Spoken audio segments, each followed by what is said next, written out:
Hi everybody and welcome to the kitchen. Today I'm making some Screamin' calzones.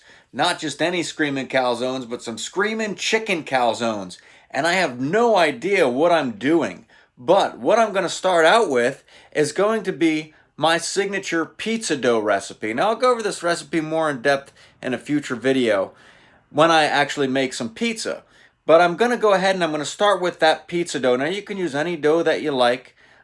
Like I said, I'm using my own recipe. I'm going to mix that together, and here's what it looks like so far. Of course, you can see there's a lot of oregano and garlic in there. All these things that I definitely like in my dough. And then I'm going to keep adding flour until it's not sticky, till I can make it into a ball that has got a little bit of elasticity to it. And then I'm going to roll it out, and we're going to take a look at putting some of these calzones together.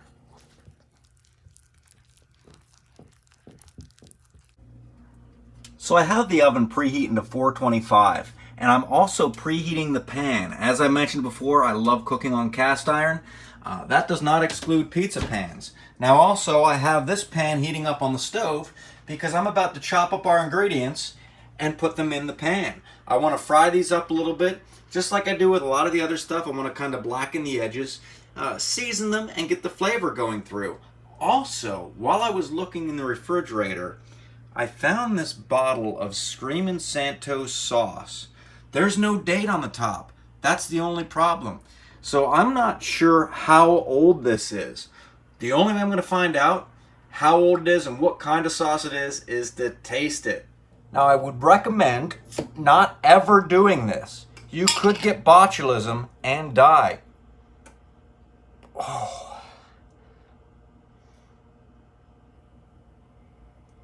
I don't think that's anything too current. So I'm going to skip on using the Screamin' Santos sauce unless I can find something significantly newer. Yeah, that's not good. Now when I chop up these peppers, once again, I like to taste the items that are in the food. Whether it's a chili, whether it's a calzone, whether it's spaghetti. It doesn't matter. I want to know what I'm eating. I want to know that there's some peppers there. So I'm going to make some pretty good sized chunks with these peppers. Not too incredibly big. I'm probably going to keep them around this size. Like I said, so that I can taste them and know that they're there when I bite into this calzone.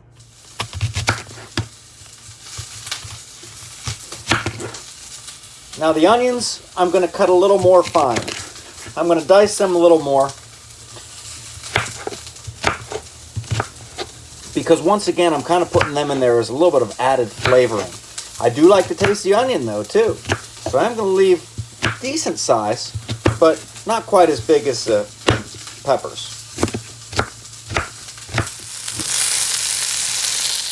Now for this, I'm going for an Italian flavor. So I'm going to use oregano, not just because I use it in everything, but because, like I said, I'm going for that Italian flavor, and you can't have that without oregano. Italian seasoning. I'm going to use a little bit of garlic powder. I'm going to use a little bit of garlic salt. And I'm going to use these things to not only season the calzone, and it's also in the dough, but I'm going to use it to season the ingredients as I'm cooking them together right now.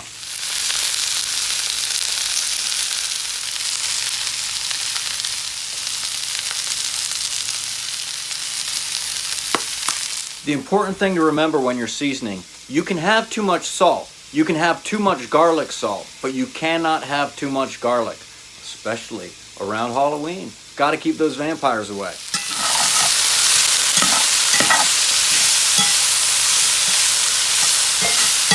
It's a great idea for leftover chicken. I have some leftover chicken that I baked the other day, and I'm going to make this chicken enough to serve 4 people in these calzones. Another thing, it may have been done before, I don't know, but I saw this in the refrigerator. It said hot and spicy, and it's pepperoni. So I'm thinking about making these some Screamin' pepperoni chicken calzones. Has anyone ever mixed pepperoni and chicken? Pretty sure they have. But if not, I'm doing it now. I think I'm going to want to cut the chicken into some pretty good sized chunks too, and I say this for a couple reasons. For one, you know I like to taste it, but for two, when I put this in the oven and the calzones are cooking, the dough needs to cook. It needs to cook all the way through. It needs to get nice and crispy. and I don't want the chicken to get too overcooked and too tough. So I'm going to cut some fairly good sized chunks. This is where it's going to be tricky, because I'm going to take a section of this dough just big enough to make calzones.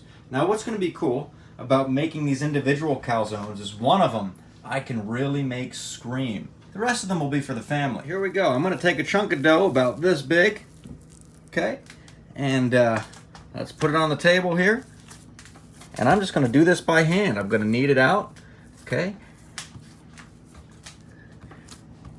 and I'm going to make the area to put all my ingredients. Got to make sure the dough isn't too thin though. I don't want to see the table through it. That wouldn't be good.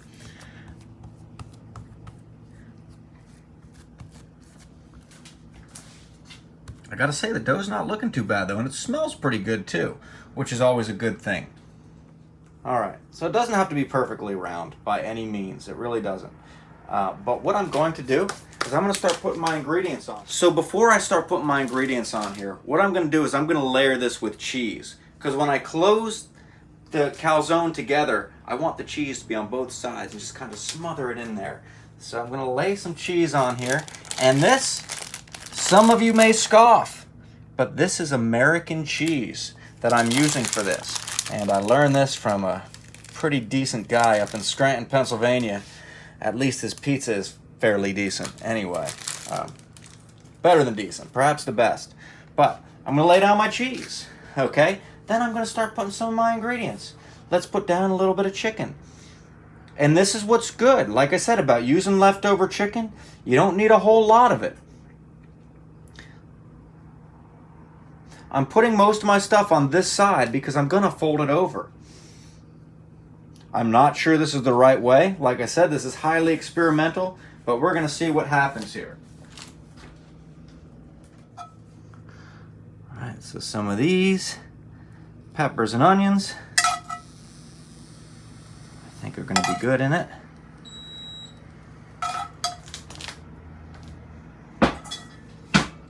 As promised, a little pepperoni. Not too much. Pepperoni is a powerful thing.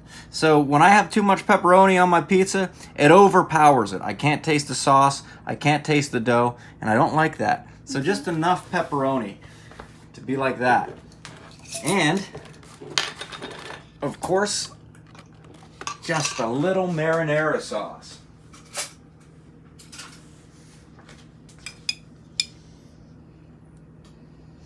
Which, I think this is marinara sauce. I think it's marinara sauce. It could be an old bottle of Screamin Santos hot sauce. Only one way to find out.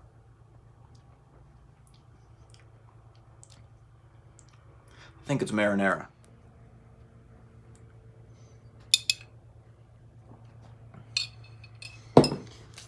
Now, if I can get this to roll over, we're going to have one calzone ready to go on the pan. Let's see, I'm going to get it over here, and then what I need to do is make sure I tuck all this stuff in there and pinch the edges together. So you can see, got to make sure all the ingredients are in there and the edges are well pinched together. And there we have one calzone. Only 3 more to go, but one of them is going to scream, I promise. All right, so one thing with the calzone, when you're doing it, you got to make sure there's enough dough in this part here, in the center part. And I've learned that because the other one kind of split open on me. If you come over here to the frying pan, you can kind of see this one, and it's not looking quite as good as that one, as it kind of split open in the middle there. But so I learned to make it a little more thick in the center part.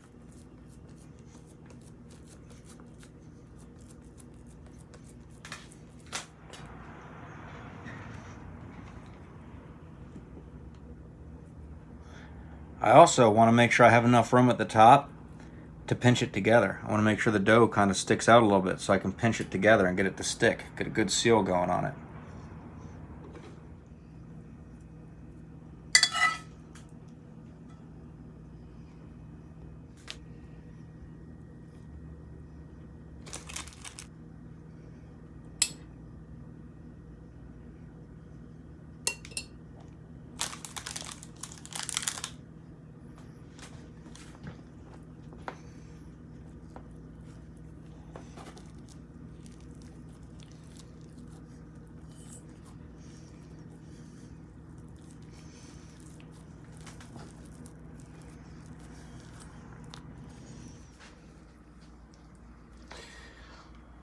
Once again, I think one of our downfalls is the thin area of dough there in the middle where we don't have quite enough dough.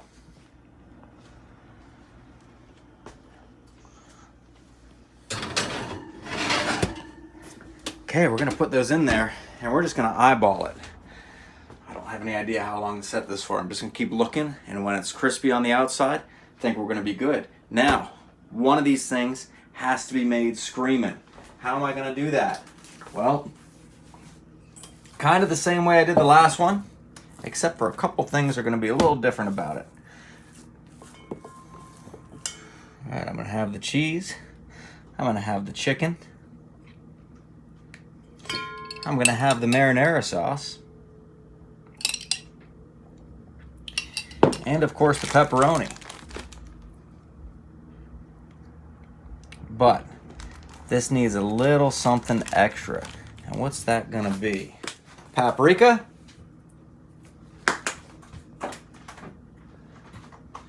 A little cayenne pepper. Oh yeah.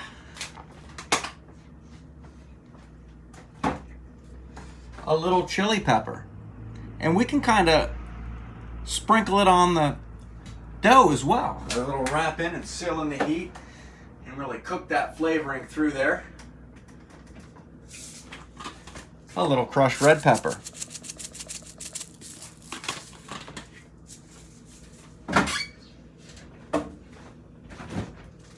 A couple of jalapeno peppers. We gotta load these up with jalapeno peppers. I like to taste the pepper. What I want to do is I basically want to use this food here to accentuate the flavor of the jalapeno peppers. I'm not using the jalapeno peppers to flavor the food. I'm using the food to flavor the peppers.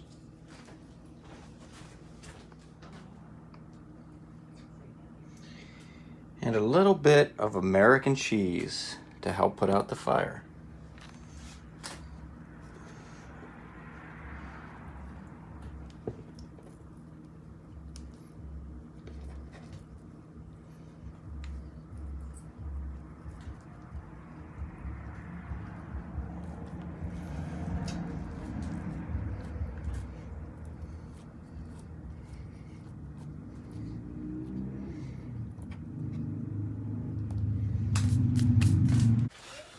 Alright, so some of the cheese leaked out in the pan. It's still bubbling, but it's looking pretty good.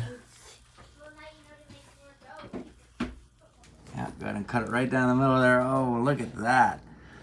Okay, make sure you go all the way through. Yeah. Good, I got the plate for you. Okay, and then just kind of spread it apart a little bit. Let's look at the center of it. Alright. That doesn't look too bad. Look at that. Oh man, onions and peppers. You might have got the hot one. Did you get the hot one? The Screamin' one? No, you didn't. That's over here on my plate.